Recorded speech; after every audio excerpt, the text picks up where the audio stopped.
ಅವರೆಕಾಳು ಅಂದರೆ ಯಾರಿಗೆ ತಾನೇ ಇಷ್ಟ ಇಲ್ಲ ಅಲ್ವಾ? ಇನ್ನೇನು ಅವರೆಕಾಳು ಸೀಸನ್ ಮುಗಿತಾ ಬಂತು. ಈ ರೀತಿ ಒಂದ್ಸಲ ಅವರೆಕಾಳು ಸಾಗುನ ಟ್ರೈ ಮಾಡಿ ನೋಡಿ, ತುಂಬಾ ರುಚಿಯಾಗಿರುತ್ತೆ.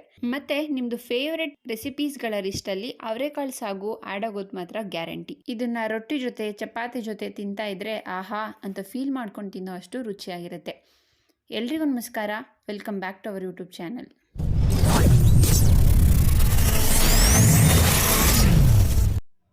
ಅವರೆಕಾಳು ಸಾಗು ಮಾಡೋದಕ್ಕೆ ಒಂದು ಕುಕ್ಕರ್ಗೆ ಸ್ವಲ್ಪ ನೀರನ್ನ ಹಾಕ್ಕೊಂಡು ಒಂದು ಕಪ್ಪಷ್ಟು ಅವರೆಕಾಳನ್ನ ತೊಳೆದು ಸೇರಿಸ್ಕೊತಾ ಇದ್ದೀನಿ. ಇದಕ್ಕೆ ಸ್ವಲ್ಪ ಉಪ್ಪು, ಸ್ವಲ್ಪ ಅರಿಶಿನ ಪುಡಿ ಹಾಕಿ ಒಂದು ವಿಷಲ್ನ ಹಾಕ್ಸ್ಕೋಬೇಕು. ಇದು ವಿಷಲ್ ಆಗೋ ಅಷ್ಟರಲ್ಲಿ ನಾವು ಮಸಾಲನ ರೆಡಿ ಮಾಡ್ಕೊಳ್ಳೋಣ.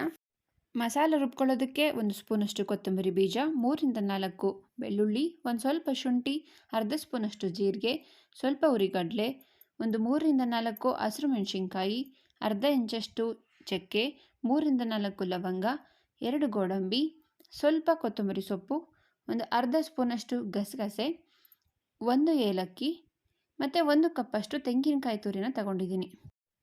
ಯೂಸ್ ಮಾಡಿರುವಂತಹ ಇಂಗ್ರೀಡಿಯೆಂಟ್ಸ್ಗಳನ್ನ ನಾನು ಡಿಸ್ಕ್ರಿಪ್ಷನ್ ಬಾಕ್ಸಲ್ಲಿ ಹಾಕಿರ್ತೀನಿ, ಜೊತೆಗೆ ಸಬ್ಟೈಟಲ್ಸಲ್ಲೂ ಕೂಡ ಆ್ಯಡ್ ಮಾಡಿರ್ತೀನಿ. ನಿಮಗೇನಾದರೂ ಕನ್ಫ್ಯೂಷನ್ ಆದರೆ ಚೆಕ್ ಮಾಡ್ಕೊಳ್ಳಿ. ಈ ಎಲ್ಲ ಇಂಗ್ರೀಡಿಯೆಂಟ್ಸ್ಗಳನ್ನ ಮಿಕ್ಸಿ ಜಾರ್ಗೆ ಆ್ಯಡ್ ಮಾಡಿಕೊಂಡು ಸ್ವಲ್ಪ ನೀರನ್ನ ಹಾಕ್ಕೊಂಡು ಸಣ್ಣದಾಗಿ ರುಬ್ಕೋಬೇಕು. ಇವಾಗ ಸಾಗುನ ಮಾಡೋದಕ್ಕೆ ಸ್ಟವ್ ಮೇಲೆ ಒಂದು ಬಾಣಲಿನ ಇಟ್ಕೊಂಡು 1 ಸ್ಪೂನಷ್ಟು ಎಣ್ಣೆನ ಸೇರಿಸ್ಕೊತಾ ಇದ್ದೀನಿ. ಎಣ್ಣೆ ಬಿಸಿ ಆದಮೇಲೆ ಸ್ವಲ್ಪ ಸಾಸಿವೆನ ಹಾಕಿ ಒಂದು ಮೀಡಿಯಮ್ ಸೈಜ್ ಈರುಳ್ಳಿನ ಸಣ್ಣದಾಗಿ ಕಟ್ ಮಾಡಿ ಇಟ್ಕೊಂಡಿದ್ದೆ, ಅದನ್ನು ಸೇರಿಸ್ಕೊಂಡು ಚೆನ್ನಾಗಿ ಫ್ರೈ ಮಾಡ್ಕೋಬೇಕು. ಇದು ಸ್ವಲ್ಪ ಫ್ರೈ ಆದರೆ ಸಾಕು. ಒಂದು ಸ್ವಲ್ಪ ಫ್ರೈ ಆದಮೇಲೆ 1-2 ಮೀಡಿಯಮ್ ಸೈಜ್ದು ಟೊಮೊಟೊನ ಸಣ್ಣದಾಗಿ ಕಟ್ ಮಾಡಿಕೊಂಡು ಸೇರಿಸ್ಕೋಬೇಕಾಗತ್ತೆ. ನೋಡಿ, ಈ ಥರ ಟೊಮೊಟೊನ ಸೇರಿಸ್ಕೊಂಡು ಸ್ವಲ್ಪ ಟೈಮ್ ಮೆತ್ತಗಾಗೋ ಥರ ಬೇಯಿಸ್ಕೊಂಡ್ರೆ ಸಾಕು. ಫುಲ್ ಗೊಜ್ಜು ಥರ ಮಾಡ್ಕೊಳ್ಳೋದೇನು ಬೇಕಾಗಲ್ಲ. ನೋಡಿ, ಈ ಥರ ಇಷ್ಟು ಮೆತ್ತಗಾಗೋ ಥರ ಫ್ರೈ ಆದಮೇಲೆ ರುಬ್ಬಿಟ್ಕೊಂಡಿರೋ ಮಸಾಲಾನ ಸೇರಿಸ್ಕೊತಾ ಇದ್ದೀನಿ. ಅದೇ ಮಿಕ್ಸಿ ಜಾರ್ಗೆ ಒಂದು ಸ್ವಲ್ಪ ನೀರನ್ನ ಹಾಕ್ಕೊಂಡು ಆ ನೀರನ್ನು ಕೂಡ ಸೇರಿಸ್ಕೊಂಡು ಒಂದು ಸ್ವಲ್ಪ ಟೈಮು ಫ್ರೈ ಮಾಡ್ಕೋಬೇಕು. ಇದನ್ನು ಮೀಡಿಯಮ್ ಫ್ಲೇಮಲ್ಲಿ ಇಟ್ಕೊಂಡು ಅದರಲ್ಲಿರೋ ಹಸಿ ವಾಸನೆ ಹೋಗೋವರೆಗೂ ನಾವು ಬೇಯಿಸ್ಕೋಬೇಕಾಗುತ್ತೆ.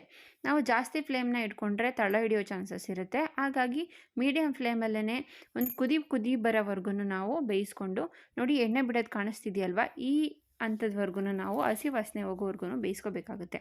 ನೋಡಿ, ಈ ಥರ ಬೆಂದು ಆದಮೇಲೆ ನಾವು ಬೇಯಿಸಿಟ್ಕೊಂಡಿರುವಂತಹ ಅವರೆಕಾಳುಗಳನ್ನ ನೀರು ಸಮೇತ ನಾನು ಆ್ಯಡ್ ಮಾಡ್ಕೋತಾ ಇದ್ದೀನಿ.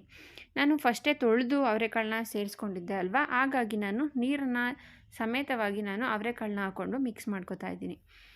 ನೀರು ಕನ್ಸಿಸ್ಟೆನ್ಸಿಯನ್ನು ನೋಡಿ ಹಾಕ್ಕೊಳ್ಳಿ. ಇದು ಕುದಿತಾ ಗಟ್ಟಿ ಬರುತ್ತೆ. ಸ್ವಲ್ಪ ತೆಳು ಕನ್ಸಿಸ್ಟೆನ್ಸಿಯಲ್ಲೇ ನೀರನ್ನ ಆ್ಯಡ್ ಮಾಡಿಕೊಂಡು ಈಗ ಸಣ್ಣದಾಗಿ ಕಟ್ ಮಾಡಿ ಇಟ್ಕೊಂಡಿರೋ ಕೊತ್ತಂಬರಿ ಸೊಪ್ಪನ್ನು ಹಾಕ್ಕೊಂಡಿರೋದ್ರಿಂದ ಫ್ಲೇವರ್ ತುಂಬಾ ಚೆನ್ನಾಗಿ ಬರುತ್ತೆ. ಕೊತ್ತಂಬರಿ ಸೊಪ್ಪನ್ನ ಈ ಥರ ಉದುರಿಸ್ಕೊಂಡು ಒಂದು ಸ್ವಲ್ಪ ಮಿಕ್ಸ್ ಮಾಡ್ಕೊಳ್ಳಿ. ಮತ್ತು ಇದಕ್ಕೆ ಉಪ್ಪನ್ನು ಸೇರಿಸ್ಕೋಬೇಕು. ನೀವು ಅವರೆಕಾಳಿಗೆ ಉಪ್ಪನ್ನು ಹಾಕಿರೋದ್ರಿಂದ ರುಚಿನ ನೋಡಿಕೊಂಡು ಉಪ್ಪನ್ನ ಹಾಕ್ಕೊಳ್ಳಿ. ಜಾಸ್ತಿ ಉಪ್ಪನ್ನು ಹಾಕ್ಕೊಳಕ್ಕೆ ಹೋಗಬೇಡಿ. ಈ ಥರ ಉಪ್ಪನ್ನು ಹಾಕಿ ಒಂದು 5-10 ನಿಮಿಷ ಇದನ್ನು ಮೀಡಿಯಮ್ ಫ್ಲೇಮಲ್ಲಿ ಬೇಯಿಸ್ಕೋಬೇಕು. ಇದು ಬೇಯೋ ಅಷ್ಟರಲ್ಲಿ ನಾನು ಚಪಾತಿ ಮಾಡ್ಕೋತಾ ಇದ್ದೀನಿ. ನಾವು ಈ ರೆಸಿಪಿಯನ್ನು ಅವರೆಕಾಳು ಸಾಗನ್ನು ನಾವು ಚಪಾತಿ ಜೊತೆ, ರೊಟ್ಟಿ ಜೊತೆ, ದೋಸೆ ಜೊತೆ ಯಾವುದ್ರ ಜೊತೆ ತಿನ್ನೋದಕ್ಕೂ ತುಂಬಾ ಚೆನ್ನಾಗಿರುತ್ತೆ ಮತ್ತು ತುಂಬಾ ರುಚಿಯಾಗಿರುತ್ತೆ. ಈ ವಿಧಾನದಲ್ಲಿ ಒಂದ್ಸಲ ನೀವು ಟ್ರೈ ಮಾಡಿ ನೋಡಿ, ಮತ್ತೆ ಮಾಡಬೇಕು ಅಂತ ಅನ್ಕೋತೀರಾ.